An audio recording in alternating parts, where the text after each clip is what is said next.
Beyond that, we have seen life-threatening storm surge, as was predicted. We've also seen major flooding in places like Collier County, Sanibel, Fort Myers Beach. You're also seeing inland flooding because of the inundation that you're seeing. So some of the counties in the interior of the state are seeing major water events as well. We do know that Lee, Hendry, and Glades 911 call centers are being rerouted. Those comms are down, so calls are being answered, and teams and the people that are calling are being noted, and then those local first responders will deploy as soon as it's safe to do so. Now, obviously, local responders can make decisions, but by and large, until the storm passes, they are not going to go into a situation for rescue and put their own folks at risk. And so we know that there are folks who are in the really high risk zone A evacuation zones who did not evacuate. Some have called in, and those people are being logged, and there will be a response, but it's likely going to take a little time for this storm to move forward so that it's safe for the first responders to be able to do.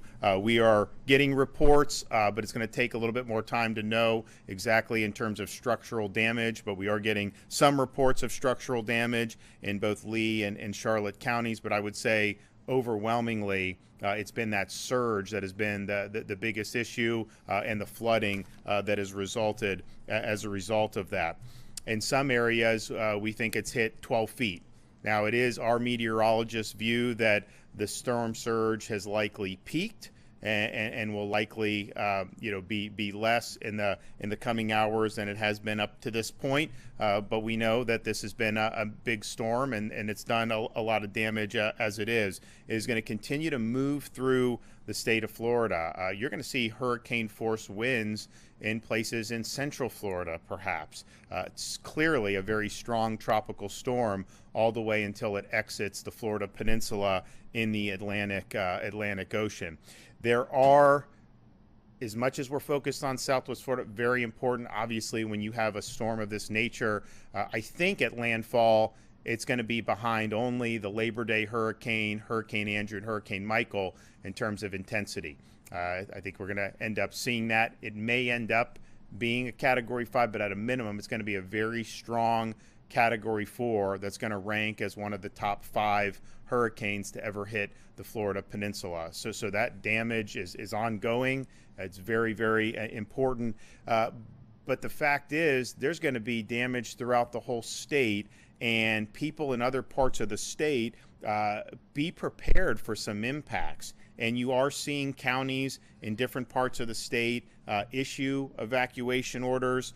Clay County in Northeast Florida, which we do anticipate some major flooding events in Northeast Florida. I think folks that are familiar with the St. Johns River know that when you have weather like this, you will see this. And so Clay County has issued mandatory evacuations of low-lying areas along the St. Johns River. Flagler County has issued mandatory evacuations of its barrier islands, low-lying areas, and mobile homes. Nassau has issued evacuation orders for low-lying areas. St. Johns County is evacuating coastal and low-lying areas, including the city of St. Augustine, as well as the city of St. Augustine Beach.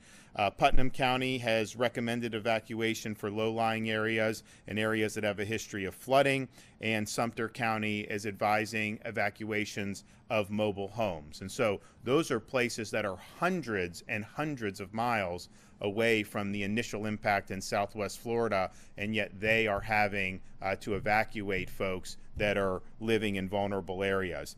We have over 1.1 million reported power outages.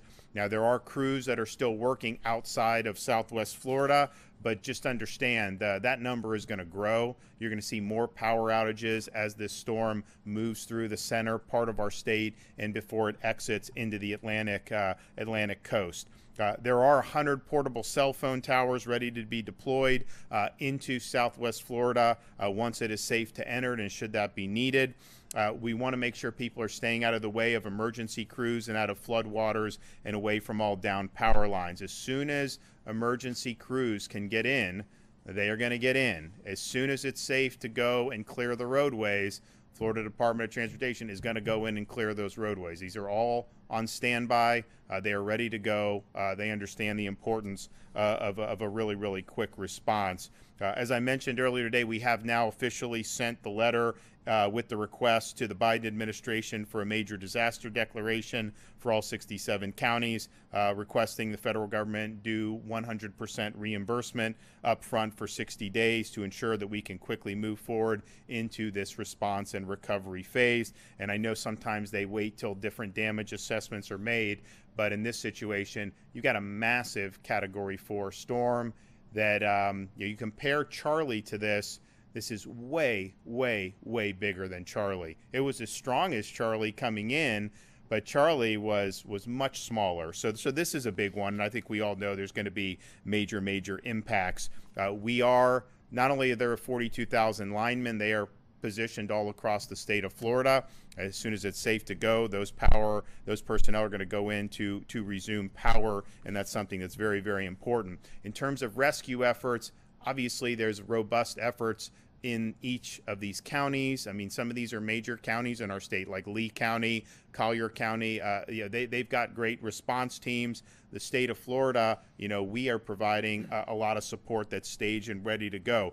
We have almost 250 aircraft, more than 1,600 high water vehicles, and more than 300 boats of all drafts and sizes, including 250 already stationed in the major impacted areas, and nearly 50 that are staged and immediately ready to come in. And so with water this high, these operations may need to be waterborne operations. Now, there are some where you're going to need to use the water to get to some of the barrier islands anyways. But you look at like Collier County, I mean, downtown Naples is flooded. That's probably going to subside as the time goes on, but they're prepared for a lot of different eventualities. We're thankful for the states that have sent us resources, and we're very, very appreciative of them stepping up and helping Florida. As this storm passes your community, understand it's still a very hazardous situation. You're going to have down power lines. You're going to have a possibility of harm's way because of standing water, misuse of generators. I asked the Department of Emergency Management, Kevin, to produce for me the rundown of the fatalities through direct impacts of storms versus the aftermath. And in Hurricane Irma, there were 7 fatalities directly because of the storm, and there were 77 that were a result of post-storm. And a lot of that is standing water, down power lines, misuse of generators. So please just take precaution. Obviously, a ferocious storm coming in, very hazardous, very ominous. We know the life-threatening nature of that. But once the storm goes, once there is apparent calm, there are still plenty of hazards out there. So just please make sure that you're taking the proper precautions. I'm happy that Volunteer Florida has now activated the Florida Disaster Fund. Sometimes people say, hey, we want to help. What can we do? And there's really two things you can do. One, send some donations, money. The other can be donate your time.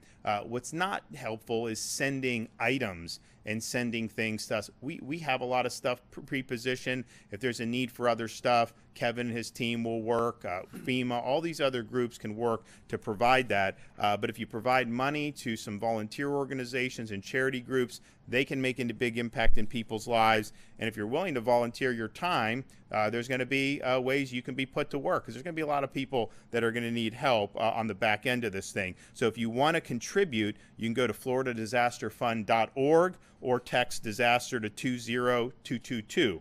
For those who want to come and volunteer, we have an official volunteer portal at Volunteer Florida, www.volunteerflorida.org, to find volunteer opportunities.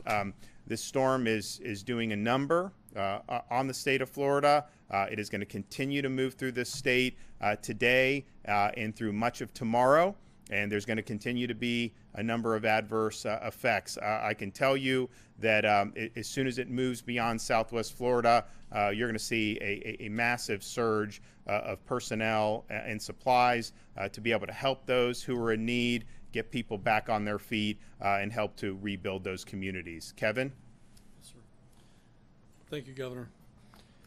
think everybody should know that the governor is extremely committed to being involved in this response, and he was here with me till late last night, and he was here with me early this morning, and he has not been anywhere but very near me the entire time. So, Governor, thank you so much for your leadership in that area.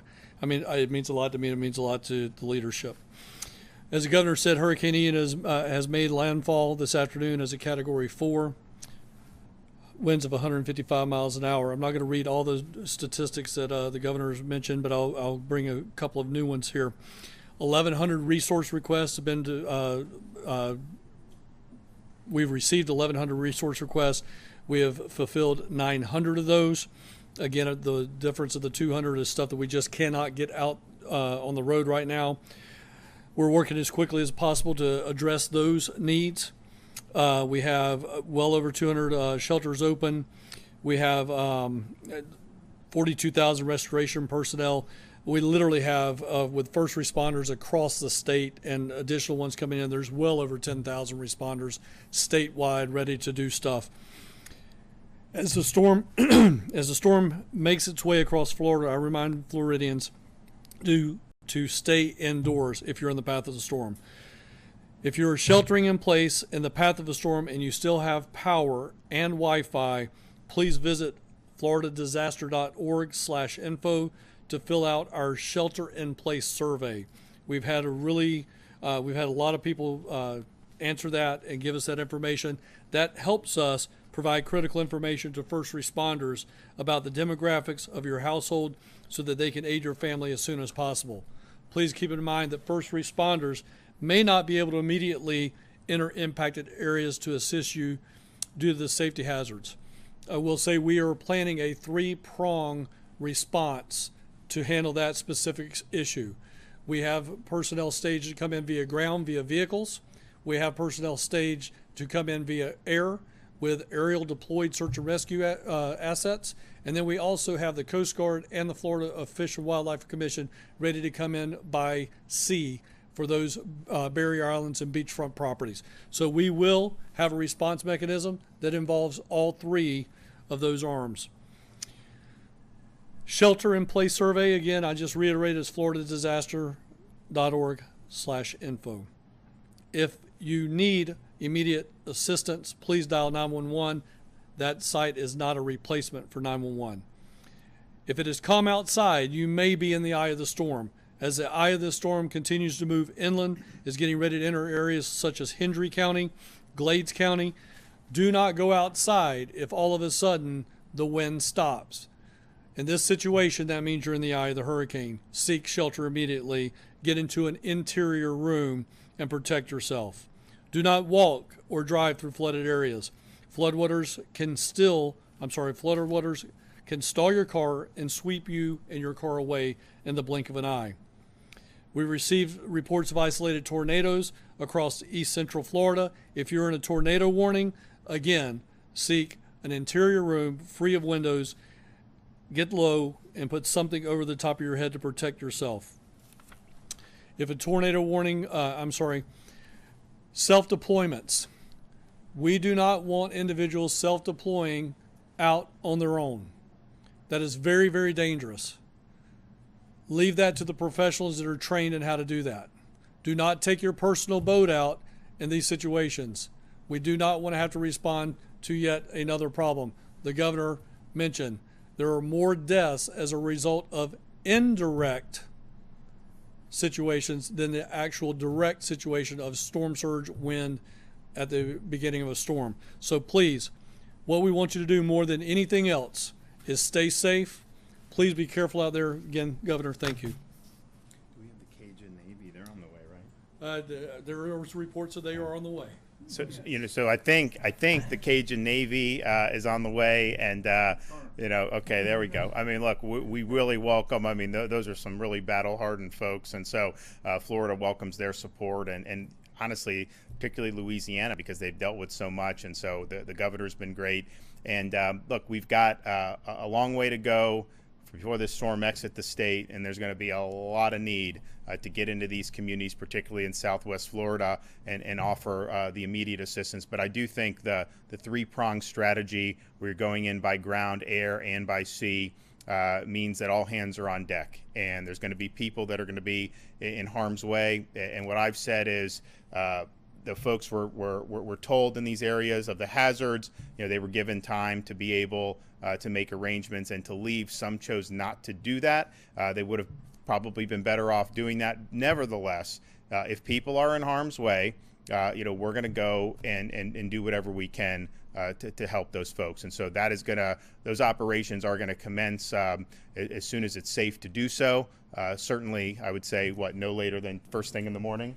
Yes, sir. Yeah, no later. As soon as it's light outside and people are able to do it, and then it begins with the clearing the roads, making sure that the electrical folks can get in there. I was able to thank a number of these linemen. We went over to Lake City where a number of them are staged. These are great folks. They're coming from all across the country. I mean, I met people from Alabama, from Texas, from Louisiana. They're all coming to Florida. When we were driving back to Tallahassee from Lake City, I saw this beautiful sight of all these electrical vehicles coming where they had all the electrical equipment on. And these are folks that are going to help put people's power back on. It was just a procession of them. So we talked about 42,000. I'll bet you after today, there's probably going to be significantly even more. So you really are seeing just a great logistical effort to put all hands on deck in this response. Okay, any questions? Yeah, Governor, you mentioned getting calls from people who have not evacuated, calls for help. About how many calls people are we talking about here?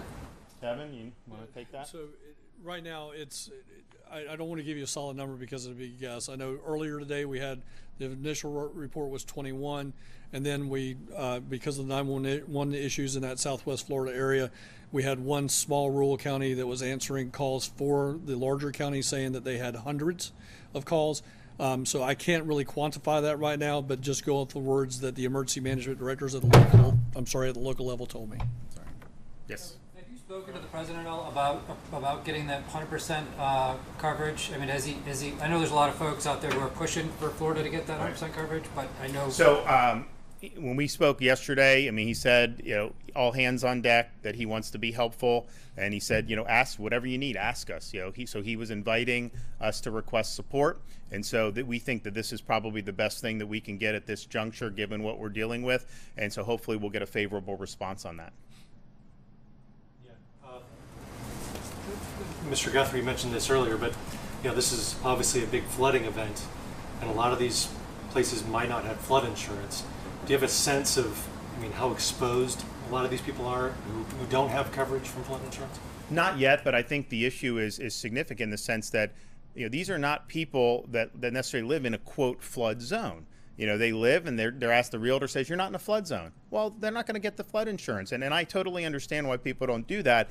But just because you're not in a quote flood zone does not mean that you're not at risk of a catastrophic event like this. And so I think you're going to see some clearly. How many, that remains to be seen. Now, there are programs that FEMA has to try to provide relief for people, but it is not going to be commensurate to having had a policy. And so this is an issue that we're going to have to deal with. But I do think it will be something, because we deal with this in other storms across the country, including Florida. When you have this about the homeowners policy will cover certain things, but the flood policy covers probably the most significant risk for most homeowners in Florida, given the risk of flooding that we have in so many different parts of our state. So we're sensitive to that. There's obviously going to be some folks that are going to be in need of support and relief, and we're obviously going to work as best we can. I will say that people have been asking about some of the overall homeowners insurance with like Citizens. Citizens, I think right now they're between $6 and $7 billion of surplus. They're modeling, based on paying out a lot of money in claims for this, was that they would still have between $4 and $5 billion in surplus, and so they view themselves as being able to weather this. Individual carriers, they have to go through a stress test to be able to have their policies approved. And so this year they had tested under a direct impact on Tampa Bay, then what would happen. And so, they have policies, they have reinsurance, we have our RAP program, and of course the CAT fund. But for citizens, they feel very strongly that they're going to be able to handle this and still have pretty significant reserves. Okay, thanks so much. I'll see you guys.